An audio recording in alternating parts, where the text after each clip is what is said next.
Buena música en la portada musical de Tarde en Casa. Ya lo decía en los inicios que hoy nos acercamos este jueves de salud al parasitismo intestinal y que estaría conversando con el doctor Ángel Arturo Escobedo Carbonell. Y voy a permitirme decir todas en sus cargos y especialidades, que son varias: especialista en segundo grado en microbiología, además máster en epidemiología del Instituto de Gastroenterología y máster en periodismo. Bienvenido, amigo. Gracias por llegar, sabes que es un placer siempre compartir contigo. Hemos conversado muchísimo en la radio, también fuera de los micrófonos. Qué suerte tenerte en televisión y que sea aquí en De Tarde en Casa. Para mí, tú sabes que es un placer, por supuesto, y que sea con esa frecuencia que la hacemos, que lo hemos hecho en otros momentos, en otros escenarios, y hemos trabajado juntos en lo que es la promoción y la prevención de determinados riesgos y de enfermedades también. El tema de hoy es bien interesante. Me habías dicho que muchas personas te habían contactado con el objetivo de que abordáramos el tema del parasitismo intestinal, y ciertamente es un tema muy recurrente debido a que es frecuente en nuestro medio, dadas las condiciones que tenemos. Sabes que el calor, determinadas condiciones higiénicas favorecen la presencia de este tipo de problemas, y bueno, de eso vamos a estar hablando. Por supuesto que sí. Yo decía que será una emisión, un jueves bien cargado, porque hay muchísima información para compartir, pero además lo habían pedido nuestros televidentes, y sobre todo la emisión de los jueves genera muchas preguntas, muchas interrogantes que vamos a estar respondiendo a lo largo del espacio. Doctor, veamos a ver si hay suficientes respuestas, ¿no? Por supuesto, yo sé que usted las tiene, yo sé que usted tiene las respuestas, y vamos a recibir esas preguntas e interrogantes de nuestro público. Por cierto, ¿qué es el parasitismo intestinal? A ver, el parasitismo intestinal, primero que todo, conocemos que existen parásitos en cualquier parte de nuestro organismo, desde los piojos que están en la cabeza, para las personas que lo tienen, por supuesto, hasta parásitos que pueden estar en la piel, pero también existe una localización un poco más frecuente en nuestro medio, que es en el intestino. O sea, son los parásitos que se alojan en el intestino y que básicamente, bueno, pues generan un grupo de síntomas relacionados con trastornos gastrointestinales, aunque pueden alojarse en algunas glándulas anexas también. Por ejemplo, estamos hablando de parásitos intestinales y decimos, bueno, el oxíuro, o sea, el Enterobius vermicularis, que afecta fundamentalmente en el ciego, en el colon, pero que le da picazón, o sea, prurito anal a las personas, especialmente a los niños.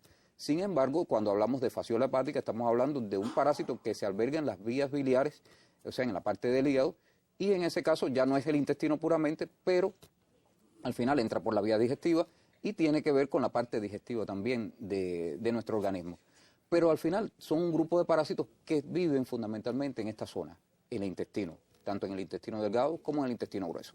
Exacto. Bueno, me imagino que sean muchísimos los tipos de parásitos que abundan, ¿no? Sí. En nuestro mundo. Pero ¿cuáles son los más frecuentes, doctor? A ver, los parásitos más frecuentes que tenemos nosotros en Cuba, estamos hablando de Enterobius vermicularis, por ejemplo, pero también, que es el que conocemos básicamente como oxiuro, pero también está Trichuris trichiura, que se conoce más popularmente como tricocéfalo, y existen otros como Giardia, como Cryptosporidium, que en el caso de Giardia es muy recurrente, las personas tienen muchos mitos, de eso estaremos hablando en otro momento incluso, pero con respecto a Cryptosporidium, que la gente no lo conoce porque las palabras esas suenan un poco difíciles, bastante raras, y cuesta un poco trabajo de pronunciarlas. La realidad es que Cryptosporidium sí también es frecuente. Lo que pasa es que por determinadas situaciones con respecto a su diagnóstico, bueno, pues pasan a veces inadvertidos, y el hecho de que sea autolimitado, o sea que muchas veces se cura solo, bueno, pues hace que las personas no lo conozcan tanto. ¿Se cura solo, sí? Sí, en las personas que tienen una inmunidad competente. Claro. Sin embargo, puede ser un riesgo para aquellas personas que tienen algún tipo de inmunodeficiencia, no bien tratada, por supuesto, y en ese caso pues puede tener algún tipo de desenlace, incluso desenlaces fatales. Doctor, usted ha mencionado algunos tipos de parásitos, ya hablamos de lo que es el parasitismo intestinal, pero ¿qué síntomas, qué alertas tenemos en nuestro organismo que nos indican que podemos estar padeciendo de esto? Mira, el parasitismo tiene su cosa, como yo siempre digo. Existe un problema porque muchas personas pueden tener parásitos, pero de manera asintomática. Quiere decir que no se enteran de que tienen parásitos. Y después, bueno, pues existen un grupo de personas que pueden desarrollar lo que es la enfermedad por el parásito. Alerta sobre su presencia el hecho de que la persona tenga dolor abdominal, que tenga diarreas, que pueda tener náuseas o vómitos, pérdida de peso. Estas son algunas alertas de la presencia del parasitismo. Sin embargo, pueden existir algunas otras molestias, como por ejemplo algún tipo de lesiones en piel, que son ya más infrecuentes, pero que también pueden alertarnos También el hecho de que la persona tenga algún trastorno del aprendizaje, estamos hablando especialmente de los niños. ¿Influye eso también, sí? Sí, cómo no. Las anemias también pueden, en algunos casos, no todos los parásitos generan anemia, pero algunos, por ejemplo, como Necator americanus, que es un parásito que se adquiere por andar descalzo, bueno, por andar descalzo sobre la tierra, claro, no por de repente uno está en la casa y anda descalzo y no pasa nada. A lo mejor si hay un vidrio sí se corta, pero no va a pasar nada con respecto al parasitismo. El hecho está de que con relación a lo que es las alertas, bueno, pues estos son los principales síntomas. Otros síntomas ya más específicos de algunas enfermedades parasitarias, por ejemplo, cuando una persona tiene oxiuro, bueno, pues tiene picazón en las márgenes del ano y lo despierta en la noche. Pero bueno, cada parásito tiene un grupo de síntomas que de alguna manera pues son más específicos a ese parásito y no a los otros que lo pueden acompañar dentro del intestino. Usted mencionaba que andar descalzo, por ejemplo, sobre la tierra pudiera ser una cuestión, ¿no?, que nos haga padecer del parasitismo intestinal. Pero esa es una sola. ¿Existen otras acciones que realizamos los seres humanos que nos pueden hacer portadores del parasitismo? Muchísimas, muchísimas. Realmente a veces uno se pone a ver y casi que se cree que uno está en riesgo 100%. Por ejemplo, tomar agua no hervida es algo que nos pone en riesgo. Y que es algo muy común que hacemos. Y algo muy común, porque, a ver, hay formas inadvertidas de uno tomar agua no hervida, porque a veces uno toma agua hervida porque uno hierve el agua. Pero vamos a ver, si uno no hierve el agua correctamente, bueno, pues está tomando agua que se calentó y se enfrió. Me refiero a que el agua tiene que pasar por un proceso de ebullición. Después que empieza la turbulencia del agua, hay que darle entre 5 y 10 minutos para que los parásitos se mueran, porque de lo contrario usted lo que hizo fue, llegó al calor de 100 grados, ebulle el agua, y si usted la apaga inmediatamente, usted lo que le dio fue como una especie de sofocón al parásito, pero no pasa nada. Hay que hervirla bien. Hay que hervirla bien. Pero lo mismo ocurre, por ejemplo, si usted, de esa misma forma, usted decidió cocinar sus alimentos, ya están bien cocinados, y después de eso, al día siguiente, cuando usted lo va a calentar, usted le echa un poco de agua de la pila, por ejemplo, al potaje. Vamos a decir, por citar solo un ejemplo, usted le pone un poco de agua y esa agua lo que hace es calentarse con el potaje, ya ese potaje no va a hervir y lo que hizo fue contaminar el potaje. Ya usted cuando lo sirve, ya usted está ofreciendo a la familia y a usted mismo un alimento que usted contaminó. Por lo tanto, fíjese cómo de alguna manera el hecho de que uno tome agua hervida tiene que tener en mente otras formas por las que el agua hervida, o sea, por la que el agua no hervida puede entrar a uno. Vamos a ver, cuando uno se ducha, por ejemplo, a veces traga agua. Cuando nada en una piscina, también puede tragar agua. Cuando se cepilla los dientes y lo hace con el agua ordinaria, pues también de alguna manera queda agua de esa y bueno, se mezcla con saliva, se traga y es agua que no es hervida. Otras de las formas que pueden, bueno, mira, vamos a seguir hablando del agua no hervida. El hielo que se hace con agua sin hervir, o el hecho de que uno se tome un trago o un cóctel en algún lugar que se hace con agua sin hervir, o un granizado. Es decir, estamos muy expuestos, sin dudas. Evidentemente. Viéndolo de esa manera. Viéndolo de esa manera.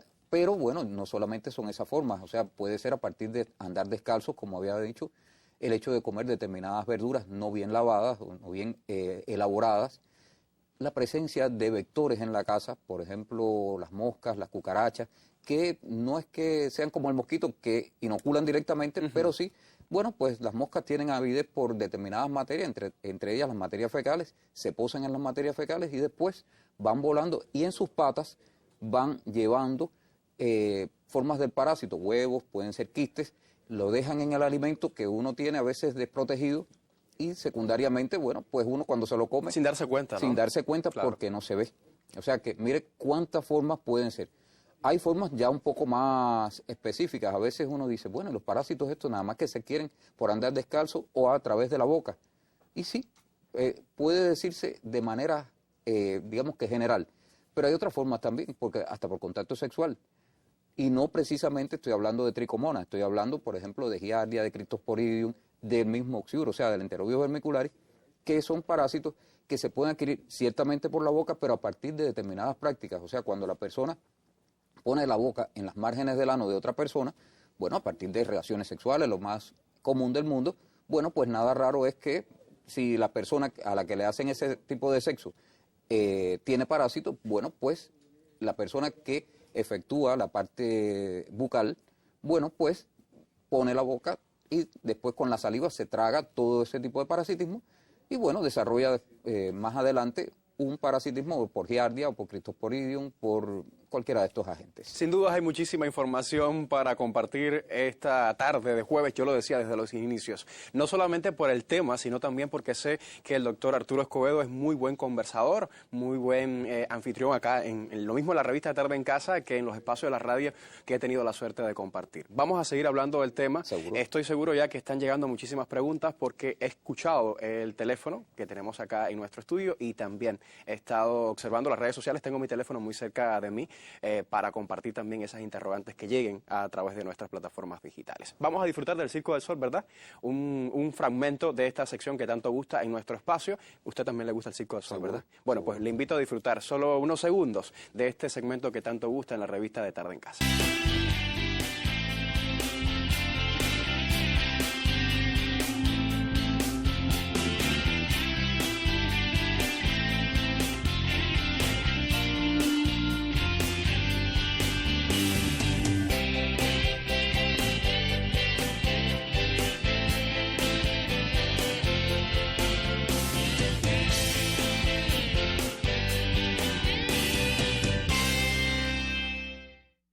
Hacíamos una pausa para disfrutar del Circo del Sol y aprovechaba para revisar plataformas digitales, nuestro chat en Telegram. Hay muchas preguntas, que si por el café se transmiten algunos parásitos, que si por la taza del baño, en fin, muchísimas interrogantes que ahora mismo no vamos a poder responder porque hay tiempo en los finales, pero vamos a seguir hablando, doctor, sobre el parasitismo intestinal. Ya comentábamos, ¿no? ¿Cuáles son las causas que pueden llevarnos a padecer del mismo? ¿Cómo sucede? En fin, pero yo quisiera saber sobre el tratamiento. ¿Cómo se sabe? ¿Cómo a través de un examen, de unos análisis, cómo se diagnostica el parasitismo intestinal? A ver, lo primero que tiene es que al ser intestinal, se supone que la persona, bueno, pues se le analicen las muestras que emanan del intestino y en este caso son las materias fecales. Sin embargo, también se puede, además de estudiarse las materias fecales, se estudian algunos líquidos. Por ejemplo, hay personas que después de que uno le practica determinada cantidad de exámenes de las materias fecales y da negativo, bueno, pues uno determine que es más conveniente realizar otro tipo de prueba. En este caso se utiliza lo que es el aspirado del líquido que está en el duodeno, con el objetivo de poder ver algunos de los parásitos estos que estén ahí presentes, o algunos de los parásitos o sus productos, pues pueden ser huevos, pueden ser larvas, no tiene que ser el parásito per se. Pero lo cierto está de que esa es una forma también de darle solución. Otra de las formas de darle solución, a veces es más reciente, por ejemplo el PCR, o sea, pruebas similares a las que hacíamos cuando estábamos estudiando, por ejemplo, la COVID. O sea, existe PCR para determinadas formas de parásitos. O sea, que las fórmulas pueden ser... Depende también, doctor, de cada tipo de parásito. También, claro. A ver, hay pruebas que son más fáciles, que son el examen morfológico que uno se sienta con un poco de muestra y mira al microscopio. Y ahí uno puede ver lo mismo el parásito adulto, que puede ver determinados tipos de formas de parásitos, o sea, sus larvas, sus huevos, sus quistes también. Sin embargo, lo que más ayuda, primero que todo, es la sospecha. O sea, el hecho de que uno tenga el paciente delante, que el paciente le diga los síntomas, porque eso encamina al médico o al terapeuta en general sobre el camino que debe seguir para poder hacer el diagnóstico. Usted me mencionaba hace un rato algunos síntomas y se parecen a otro tipo de enfermedades también, ¿verdad? Pueden a veces confundirse con otro padecimiento. Sí, por ejemplo, a ver, una persona acude con dolor abdominal, con molestias en general, y de repente uno dice, bueno, sabemos que vivimos en un medio que puede ser un poco adverso por el hecho de que hay mucho calor, porque a veces los alimentos se echan a perder y demás. Y además, a veces uno ve que la higiene en general no está a la altura y de repente uno dice, bueno, entre tantas moscas, tantos problemas de higiene y estos síntomas puede ser de parásitos, pero pudiera ser otra cosa. Una persona puede tener una gastritis, puede tener una úlcera, puede tener otras situaciones. Por ejemplo, como yo decía, cuando hablábamos del oxiduro, las personas dicen, bueno, tengo picazón en las márgenes del ano, eso seguro que es oxiduro. Y digo, bueno, y no puede ser un hongo que tenga en esa zona. Claro. Una psoriasis también, o puede ser una hemorroide también, o sea, pueden ser otras molestias que generan en esa zona, pero que independientemente de que tenga esas molestias, ¿qué ocurre? Hay que hacer un diagnóstico diferencial, por eso es importante hacer las pruebas diagnósticas estas que estoy refiriendo, por ejemplo, exámenes de las materias fecales, exámenes del líquido que está contenido en el duodeno, u otras, bueno, cuando son más específicas, como estoy diciendo, el PCR, en determinados lugares de investigación. Por eso es importante volver a lo de siempre, no automedicarse. Hay que ir con el especialista, hay que hacerse los exámenes correspondientes para descartar, bueno, si es parásito, pues justamente buscar el tratamiento adecuado. ¿Podemos hablar de un grupo de personas, un grupo de individuos que son más propensos a padecer de parasitismo? Sí. Existen, a ver, el hecho de que uno esté en una región rural, de alguna manera lo predispone. ¿Por qué razón? Porque también existen, a ver, no es precisamente por vivir en la región rural, Claro. es simplemente por determinados comportamientos que existen en las regiones rurales que hacen que de alguna manera, bueno, pues sea más frecuente. Recuerdo cuando estuve trabajando en una comunidad en Pinar del Río, que yo me hacía mucha gracia porque, bueno, yo iba observando las cosas que iban haciendo y demás, uno estaba viviendo allí también. Claro. Y de repente uno veía que las personas se bañaban muy bien por la tarde, se vestían, se cerraban su camisa hasta aquí arriba, pero de repente andaban descalzas. O sea, que andaban... Era parte también de su cultura. Es de parte su de la costumbre, cultura. claro. Y eso lamentablemente influye. ¿Por qué razón? Porque a veces ocurre lo que es el fecalismo al aire libre. O sea, cuando las personas tienen una urgencia y no tienen un baño cerca y están en un lugar de tierra y donde hay a lo mejor un matorral, lógicamente, bueno, pues van a darle satisfacción a ese problema. Sin embargo, cuando llueve, bueno, pues esas heces se deshacen, se unen con lo que es la tierra y secundariamente, bueno, pues los parásitos siguen su ciclo su ciclo evolutivo. ¿Qué hace entonces? Que si viene alguien y hace una labor de jardinería con las manos libres así, sin un guante, sin las manos desprotegidas, si andan sin zapatos, bueno, pues nada más fácil que el hecho de infectarse por algún tipo de parasitismo. Por lo tanto, muy bañado, pero descalzo por la calle, especialmente por los lugares de tierra, bueno, pues después yo cuando me sentaba al microscopio, pues veía una cantidad de parásitos y decía, bueno, que es justo que el parásito entre si le están abriendo la puerta. Claro.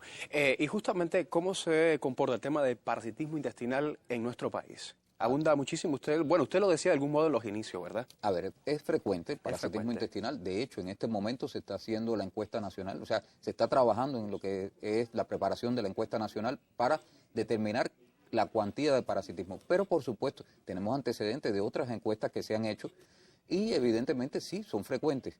No, por supuesto, a la misma altura, bueno, digamos, por ejemplo, del parasitismo que puede existir en regiones muy desfavorecidas del mundo, pero sí, el parásito sigue presente porque al mismo tiempo, si bien es cierto que tenemos una buena cobertura de servicios de salud, o sea, hay médicos para todos, hay hospitales, consultorios y demás, pero hay muchas condiciones que predisponen a la presencia del parasitismo y, lógicamente, si nosotros nos seguimos comportando de la manera que podamos infectarnos, pues nada raro que pues lo volvamos a coger.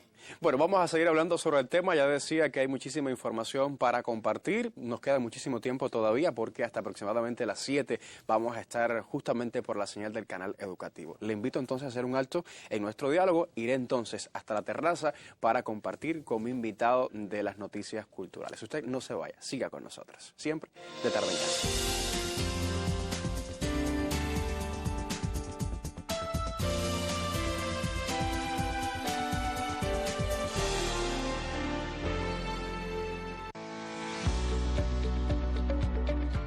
Buenas tardes, les invito a la sección de cosmetología en De Tarde en Casa si quiere aprender cómo cuidar su piel y cómo lucir mucho más joven y lozano.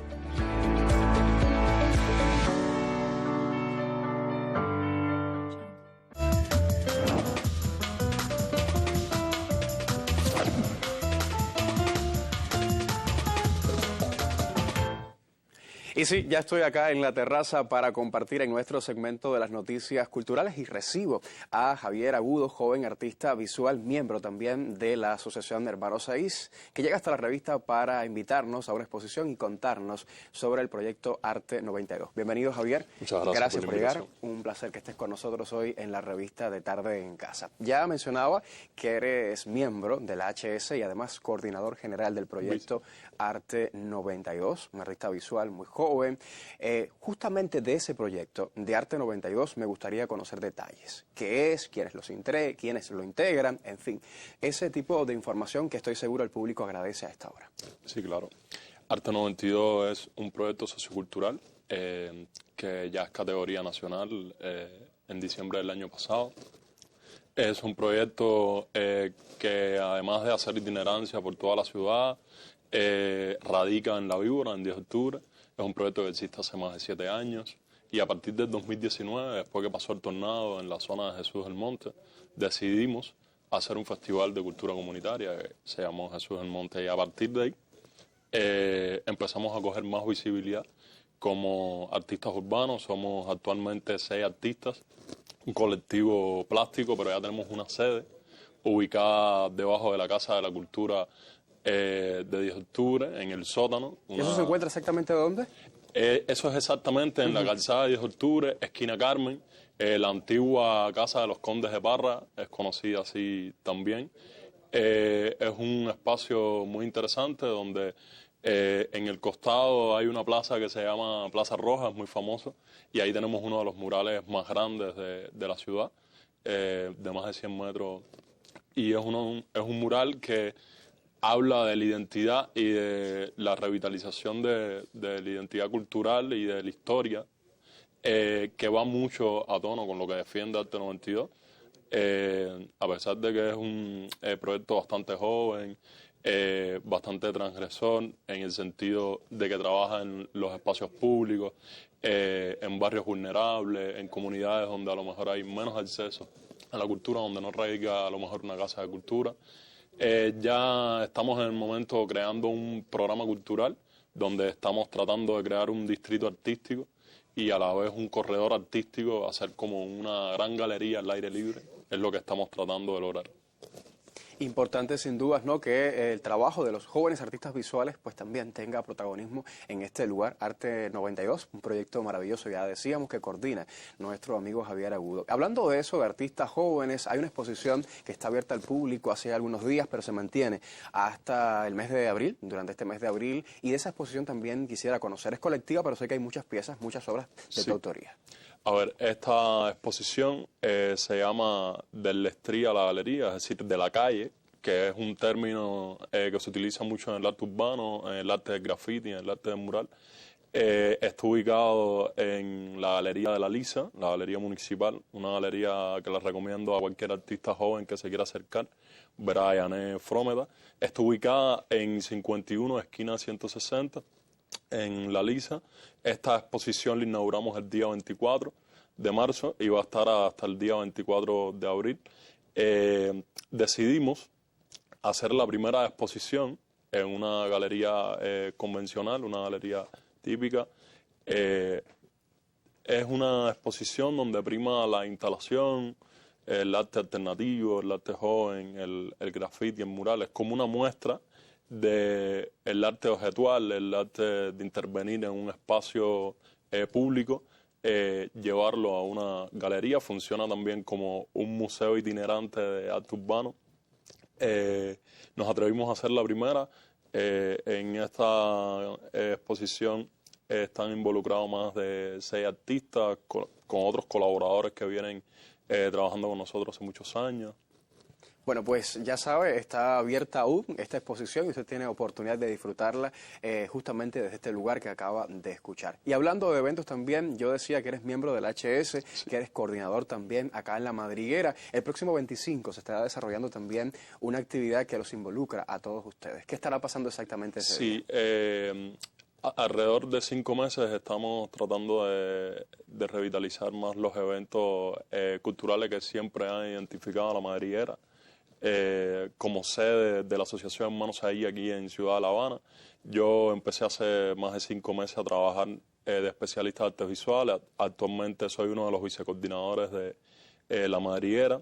Estamos haciendo como un mini madrigazo que cada mes los diferentes especialistas de las diferentes manifestaciones del arte nos hacemos cargo de ese evento. Es un evento donde a veces invitamos artistas de provincia, pero es como un gran mini festival de un día que empieza desde la mañana hasta la noche, y trabajamos para todos los públicos etarios. Incluso estamos abiertos a nuevas propuestas, nuevos proyectos que quieran venir. Este mes me toca a mí, el 25 de abril, y va a ser dedicado a la equidad de género dentro del arte urbano y al empoderamiento femenino dentro del arte urbano. Es decir, se van a encontrar hombres trabajando, pero sobre todo mujeres, grafiteras, tatuadoras, DJ, raperas, mujeres emprendedoras. ¿Esto sería 25 de abril, exactamente en La Madriguera, en los horarios de la mañana o por la tarde? Desde las 10 de la mañana hasta la 1 de la mañana. Importante, hay muchísimo tiempo entonces para compartir y disfrutar de esta manifestación artística desde La Madriguera, ya sabe, el próximo 25 de abril. Gracias, Javier, por llegar. Muchas gracias. Gracias por compartir, ya sabes que esta es tu casa, también es la casa de los artistas jóvenes, así que regresa cuando quieras. Usted no se vaya, siga con nosotros, estamos en vivo. Voy un momento a nuestro set principal para seguir compartiendo con el doctor Ángel Arturo Escobedo.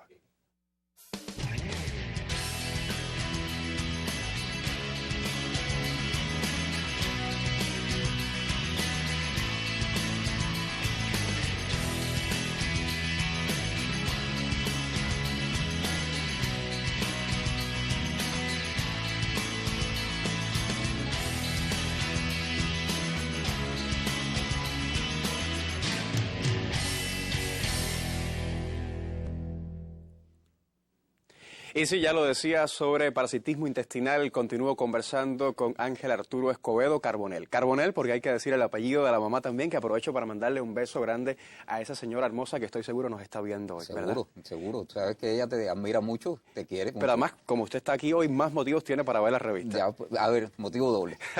Bueno, doctora, hemos hablado sobre el tratamiento, sobre las causas que pueden provocar enfermarnos, pero justamente sobre el tratamiento farmacológico y también el relacionado con la medicina natural tradicional, que es tan importante y que nuestro público también pues sigue muchísimo. ¿Puede ayudarnos? Sí, cómo no. Sí. A ver, primera parte, el tratamiento, a veces las personas piensan que cuando han tenido un tratamiento para parasitismo, bueno, pues que para los parásitos se toma lo mismo siempre. Y la realidad es que no. Si bien es cierto, es que en fecha más reciente se han utilizado medicamentos que tienen un alto impacto en el parasitismo porque tienen un espectro mucho más amplio. O sea, cuando yo estudié, que hace un tiempito ya, bueno, pues existían medicamentos que eran para este parásito, para este otro parásito, para este otro parásito, y entonces de repente complejizaba un poco la cosa. Hoy la realidad es un poco más amplia, o sea, hay un poco más de antiparasitarios que tienen un espectro más amplio, o sea que con uno no puede resolver 2 o 3 parásitos a la vez. Eso es bueno. Sin embargo, como siempre digo, es conveniente tener presente que el diagnóstico es fundamental. ¿Por qué? Porque a veces uno tiene un parasitismo que no, y se toma un antiparasitario, con eso no resuelve, y dice, caramba, no, esto que no sirve. No es que no sirva, es que no está indicado para eso. Primera parte. Lo otro es que hay que también unir el tratamiento antiparasitario a las medidas higienodietéticas en lo general. ¿Por qué? Porque de repente uno ve que las personas a veces dicen, estoy tomándome el tratamiento, pero los ve tomando guarapo en una esquina. De repente dice, bueno, a ver, ¿en qué estamos? No quiero decir nada con respecto a las personas que venden guarapo, ni mucho menos. Sí, bueno, nos están viendo. Sí, no están bien y tienen su derecho a vender guarapo, pero yo digo, bueno, si usted tiene un dolor de barriga y es por causa de parásitos, y usted sabe que el hielo con el que se hace el guarapo, o sea, con el que se enfría el guarapo, la caña que muchas veces uno, bueno, pues la tumba, cae al suelo, que bueno, a lo mejor le echan un poco de agua, pero eso no se lava directamente y eso se pasa por un trapiche. Bueno, pues todo eso, lo que cae y después uno se toma, es susceptible de tener parásitos. Lógico, yo digo, uno quiere refrescarse, ¿verdad? Pero bueno, si usted ya tiene parásitos y entonces se está tomando otra cosa que le va a dar más parásitos, pues después dice, oye, no se me quita, pero que se le va a quitar. Si no ha hecho las medidas básicas, se toma el medicamento y eso no es suficiente. Entonces, eso es con respecto a los tratamientos. Los tratamientos, por ejemplo, y me voy a referir específicamente a algo muy puntual, ¿no? Nosotros hicimos en un grupo de investigación varios estudios con el objetivo de saber si los medicamentos habituales que usábamos para la infección por giardia eran todavía efectivos, porque había un mito, sabes que hay muchos mitos con relación a los parásitos, y uno de los mitos era que si los antiparasitarios convencionales servían para la giardia todavía. ¿Sabes qué? Muchas veces las personas dicen, no, metronidazol no, que eso, además de lo incómodo que suele ser, el hecho de que a veces consideran que son ineficaces, pero la realidad es que sí lo siguen siendo, tanto a nivel mundial como a nivel nacional, siguen siendo eficaces. Pero le digo, si las medidas no las cumplimos, bueno, pues de alguna manera nos volvemos a reinfectar. Mirándolo desde otro punto de vista, ya con respecto a la medicina natural y tradicional, sí existen medicamentos antiparasitarios que ayudan y fórmulas que son provenientes de la parte esta de la medicina natural, o sea, medicina verde y demás, que ayudan. Pero bueno, como yo digo, eso todo hay que tomarlo con medida y bajo la orientación de su médico. ¿Por qué? Porque a veces nosotros decimos, bueno, la pasote sirve, o sirve también el frijol gandul, o sirve el que sea. Nosotros los cubanos tenemos una costumbre que va muy en relación con el que mientras más mejor. No sé si ha visto eso. Y abusamos entonces del tratamiento. Exactamente. De la planta o de algo sí, así. sí, porque también existe el cuento aquel de caballo grande, ande o no ande, ¿no? Bueno, pues entonces lo mismo es mientras más mejor, y de repente uno dice, bueno, si con un gajito, que fue lo que me dijeron a mí, o con un poquito de tal, o sea, resuelvo en 10 días, ¿qué tal si lo tomo un burujón, lo echo en un poco, y de repente resuelvo en 24 horas o 72? La realidad es que entonces puede intoxicarse. Por lo tanto, hasta la medicina natural y tradicional tiene lo mismo contraindicaciones, como también puede tener en algunos casos algunos efectos tóxicos que puedan de alguna forma no ser convenientes. Por lo tanto, en cualquiera de los casos, si uno opta por determinado medicamento, o sea, determinado tipo de medicina, aunque la medicina es toda una, pero bueno, siempre se subdividen y para mejor estudio y demás, pero siempre que uno decida por cualquiera de las dos ramas, o por la que quiera, por supuesto, siempre es conveniente el consejo de un facultativo. No automedicarse por decir, bueno, a ver, de repente le dicen que el ajo ayuda a levantar la inmunidad, el ajo tiene determinadas propiedades, por ejemplo, frente a giardia, y en ese caso uno dice, bueno, a fin de cuentas, si yo le echo un poco más de ajo a la yuca que tengo para comer, no va a hacer ningún daño. Eso está bien. Todo con medida. Pero todo con medida. Es el consejo. Bueno, desde el inicio usted que nos ha estado ofreciendo consejos para evitar padecer de parasitismo de algún modo. Otras recomendaciones que le quede por ofrecer para desde la familia cubana evitar enfermarnos. A ver, yo pienso que independientemente de que los parásitos puedan estar presentes, el hecho incluso de saber que con parásitos, bueno, a veces uno está un poco mejor, un poco peor, pero los parásitos, al menos los que tenemos aquí en Cuba, afectan la calidad de vida, pero no lo llevan a uno a la muerte. O sea, no quiere decir que bajo determinadas circunstancias no puedan ocurrir determinados problemas. Ya les decía que hay personas que, bueno, con un déficit inmunológico, por ejemplo, una persona que vive con VIH, por citar un grupo de personas, la persona que vive con VIH a veces, no digo todos por supuesto, pero un grupo pues desestiman el tomar los tratamientos antirretrovirales por determinadas razones, quizás porque el de estar tomando medicamentos consecutivamente cansa, eso se entiende, igual que ocurre con los hipertensos, igual ocurre con los diabéticos, que llega un momento que una persona que tiene una enfermedad crónica pues se cansa un poco de esa monotonía, digámosle así, pero es que la vida de ellos depende de esos medicamentos. ¿Qué ocurre? Que si de repente dejan de tomar el medicamento, bueno, pues su inmunidad sucumbe y los parásitos toman el escenario, vamos a llamarle de esa manera. ¿Qué pasa con esto? Que entonces, en algunos casos, bueno, puede tener un desenlace fatal. Por lo tanto, es conveniente pensar que si usted tiene una enfermedad crónica, como este tipo, por ejemplo, debe cuidarse. También entender de que si bien en la mayor parte de las personas, como les decía, lo que les afecta es la calidad de vida y no la vida, la realidad es que pues también algunos parásitos dejan algunas secuelas. O sea, traen problemas porque una anemia es importante. Claro. Para una mujer embarazada, una anemia es importante. Si bien también lo es para una persona que trabaja duro o para cualquier persona, porque hasta que está estudiando, tener una anemia, bueno, pues le impide que se oxigenen bien sus tejidos. Exacto. Y poder aprovechar mejor el conocimiento. Eso es una cosa que es válida.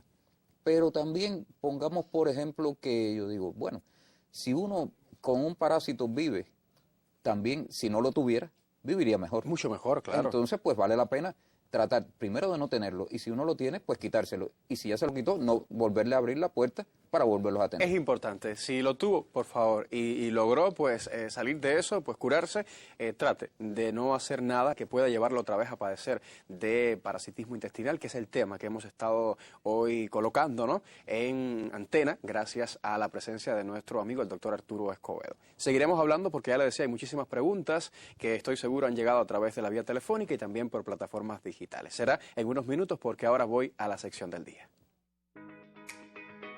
Estimados amigos, si quieren seguir junto con nosotros conociendo sobre el patrimonio artístico nacional que tenemos en nuestro museo y que exhibimos y atesoramos orgullosamente en nuestros museos a lo largo del país, Quédense con nosotros aquí en De Tarde en Casa, con nuestra sección dedicada al patrimonio cultural, donde podrán disfrutar del conocimiento y de la sabiduría del trabajo de muchos de los especialistas de nuestro museo.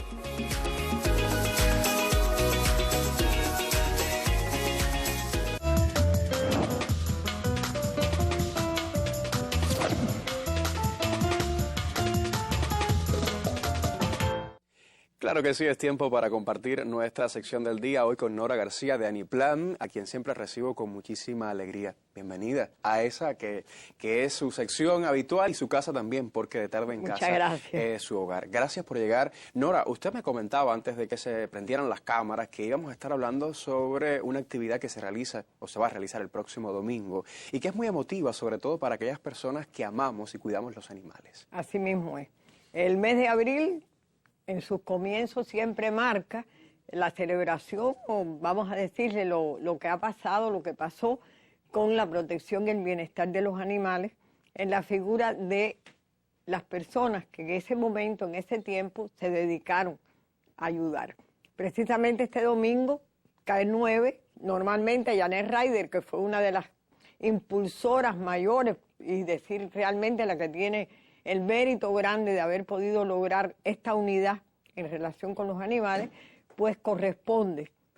Ella muere un 11 de abril, pero siempre se escoge el segundo domingo, aunque no coincide. Claro. Esta vez es el día 9 y estamos convocando a todos aquellos que tienen amor por los animales, pero además el interés de conocer, que nos veríamos a las 9 de la mañana en la puerta del cementerio de Colón, en La Habana, o sea, que es donde está la tumba.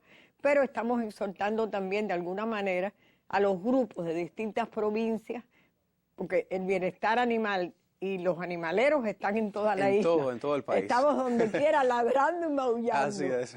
Y entonces también el tratar de reunirse, aunque no sea exactamente en el cementerio, pero sí para conmemorar y tener presente la labor extraordinaria que realizaron estas personas que en los años 30 lograron crear las condiciones para el respeto a los animales. Y que fueron muy valientes, sin dudas, ¿verdad? Porque ahora mismo, con tanta tecnología, con tanto desarrollo, tal vez sea un poquito más fácil, ¿no?, poder seguir defendiendo la causa de esas criaturas maravillosas que nos acompañan, pero en aquel tiempo me imagino que era más difícil realizar este tipo de labor. Además de esta actividad que ya usted mencionaba, que será el próximo domingo, ¿qué otra actividad por estos días así estará protagonizando el trabajo de justamente de estas personas que protegen y cuidan los animales? Realmente el trabajo no para.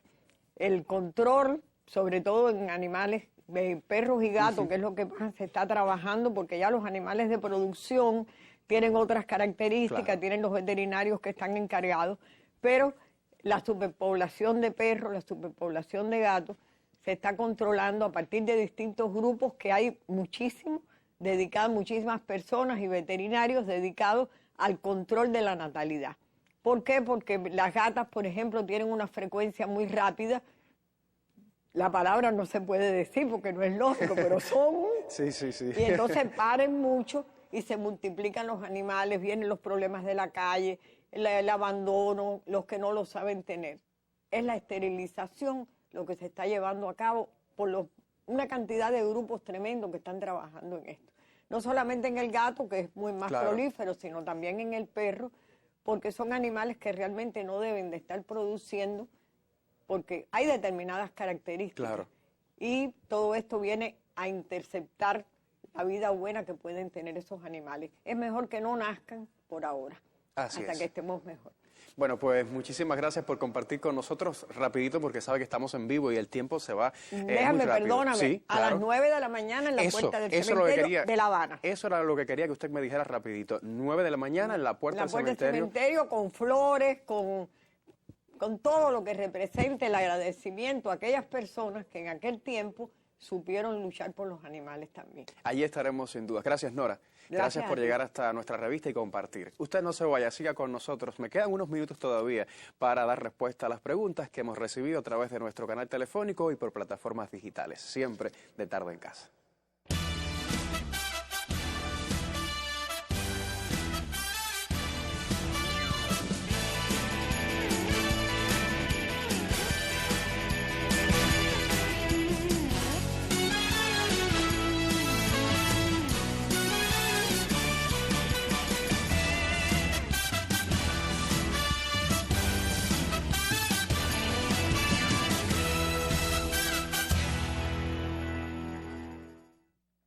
Ahora sí, listo ya para compartir saludos, también felicitaciones, reportes de sintonía y sobre todo muchas preguntas que hemos estado recibiendo a través de plataformas digitales. Doctor, yo se lo decía en los inicios, hoy va a ser un día complicado. Sabe que a mí los jueves siempre me provoca un poco de estrés porque me duele no poder responder ni un 10% de las preguntas que llegan porque son muchísimas interrogantes y lamentablemente el tiempo es muy corto para poder responder a todas las preguntas, pero bueno, una buena parte vamos a tratar de hacerlo, ¿verdad? Usted me va a ayudar con eso. Seguro. Bueno, Marixa Martínez desde Granma dice, ella pregunta que si los parásitos pueden dar picazón en el cuerpo y salir ronchas. Sí, en algunos casos sí.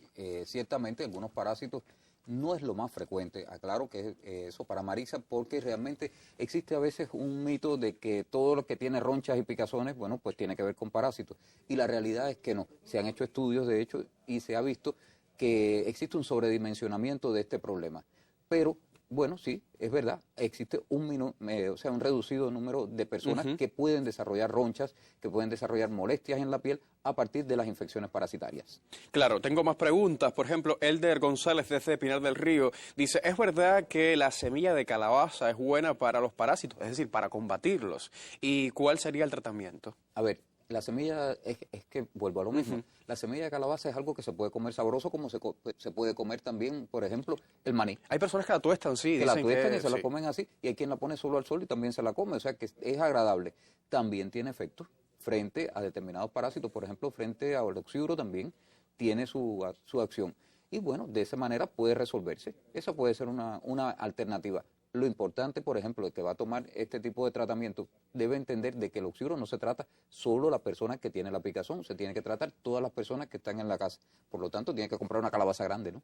Bueno, es importante de esa manera hacerlo entonces. Rapidito, una promoción que no puedo olvidar porque me la enviaba nuestro productor Alexei, es que el grupo de teatro Abril está celebrando su aniversario número 11, invita a toda la familia, en especial a los más pequeños, al espectáculo El Viaje de las Luces. Y será bajo la dirección de Maciel Dueñas, todos los sábados y domingos de abril, justo a las 11 de la mañana en el Teatro La Proa en Carlos III y Retiro, justo en la entrada derecha de la Plaza de Carlos III. Ahí está la invitación. Hay más preguntas. Sí. Isabel Borges se comunicaba a través de plataformas digitales, pregunta que si por la taza del baño también podemos contraer parásitos. No, sentarse en una taza del baño no, porque al final el parásito entra por la boca. O sea, o entra por la boca o entra por las manos, como ya había dicho, pero cuando uno está en contacto con la tierra o por la planta de los pies, nunca va a ser por ahí. Importante, entonces espero que haya quedado complacida nuestra buena amiga. Amelia Cobas desde Holguín, ella pregunta si el oxuro en los niños le puede dar picazón y qué síntomas pueden aparecer. Sí, en los niños puede dar picazón en las márgenes del ano, pero también puede ser que dé incluso molestias porque el oxuro, como animal vivo, bueno, pues empieza a reptar, o sea, empieza a transitar por otras zonas cuando sale de las márgenes del ano y puede dar picazón también alrededor de los genitales, especialmente en las niñas, puede incluso dar vulvitis, o sea, inflamación de la vulva, del área genital, porque el oxiduro arrastra en su tegumento, o sea, en la parte más externa de él, bacterias que vienen del intestino, y cuando la niña se rasca, empieza a romper esa piel, a dañarse, y empieza entonces una especie de flujo, o le ocurre así, digamos, que alerta a las personas, le ponen tratamiento y se resuelve. Muy bien. Daisy Cardosa desde Telegram dice que recientemente le detectaron a su hijo Helicobacter pylori. ¿Lo dije bien, doctor? Sí. Dice, mi pregunta, ¿se aloja en la parte superior del intestino? ¿A qué tiempo empiezan a aparecer los síntomas? ¿En qué momento? A ver, primera parte, Helicobacter no entra dentro del grupo de los parásitos, entra dentro del grupo de las bacterias. O sea que eso de todas formas se lo va a responder, por supuesto. Helicobacter es una bacteria que puede estar lo mismo en el estómago o puede estar en el duodeno, o sea, en determinadas áreas del intestino delgado en general. Ahora, ¿qué tiene? En muchas personas puede tener una forma asintomática y no tener ningún tipo de problema.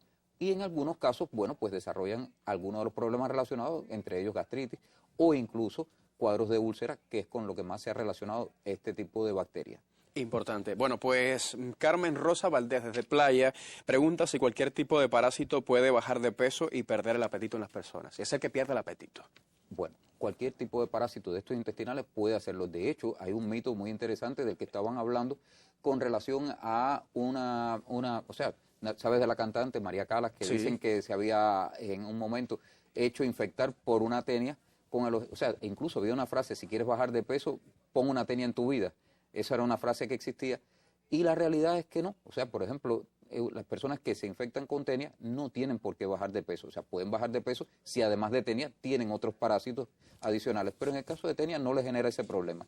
Pero sí, los parásitos hacen bajar de peso, sobre todo cuando las personas están muy sintomáticas. Importante, un saludo especial para Talía Pérez González. Talía Pérez González, reitero, que es la hija de Joel Pérez.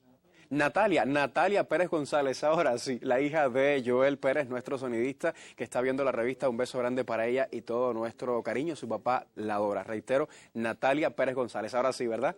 Natalia, el beso para ti. Hay más preguntas, doctor. Sí, Ernesto Rodríguez, desde Marianao. Dice que es diabético, es hipertenso y padece de giardiasis. ¿Qué hacer después de varios tratamientos y no siento mejoría? A ver, primera parte, hay que entonces ver si el diagnóstico está bien orientado. ¿Por qué razón? Porque puede que tenga giardia y tenga algo más que no se haya visto. A veces las personas dicen, bueno, ya lo que yo tengo es giardia y se conforman solo con ese diagnóstico, quizás tienen otro problema adicional.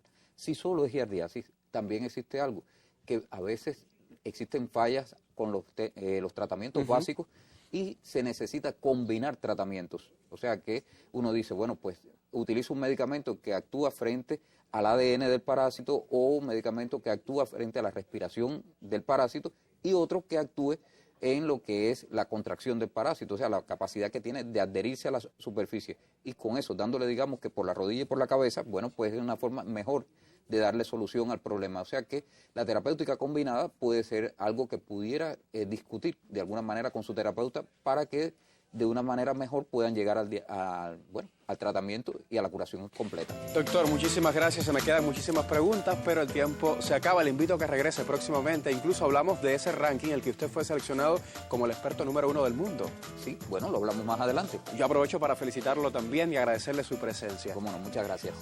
Un placer siempre. Usted, amigos, recuerde que mañana viernes estaremos regresando puntuales 6 de la tarde por la señal del canal educativo para disfrutar una vez más junto a Raquel Malledo de esta revista que para serles útil lo tiene todo o casi todo. Muy buenas tardes.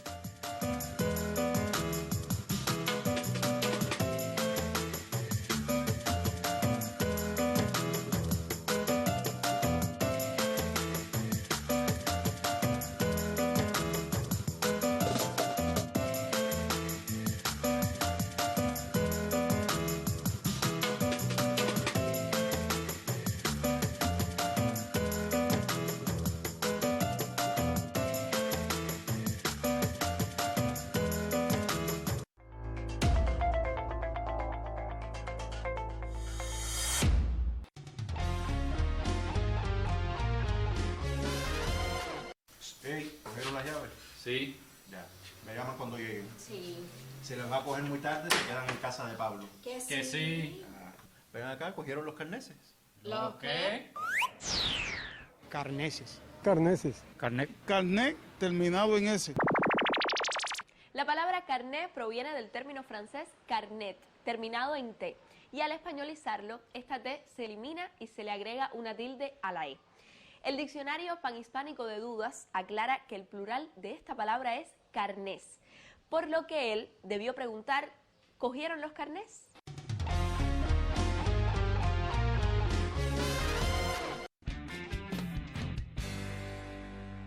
Con candor, el almenterayo. El Canal Educativo, a través de Universidad para Todos, le invita a un acercamiento a las luchas por la independencia de nuestra patria. Martes y viernes a las 8 de la mañana, con retransmisión a la 1 de la tarde. Cuba, el sueño de lo posible. El Hotel Nacional de Cuba.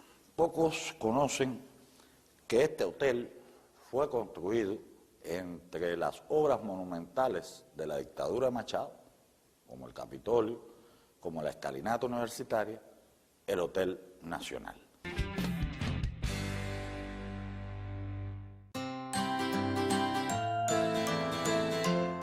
Esta es una de las razones por la que no se deben cortar los árboles.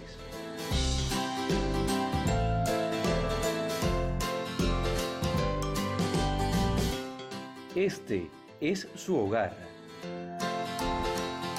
Plantemos vida y amor.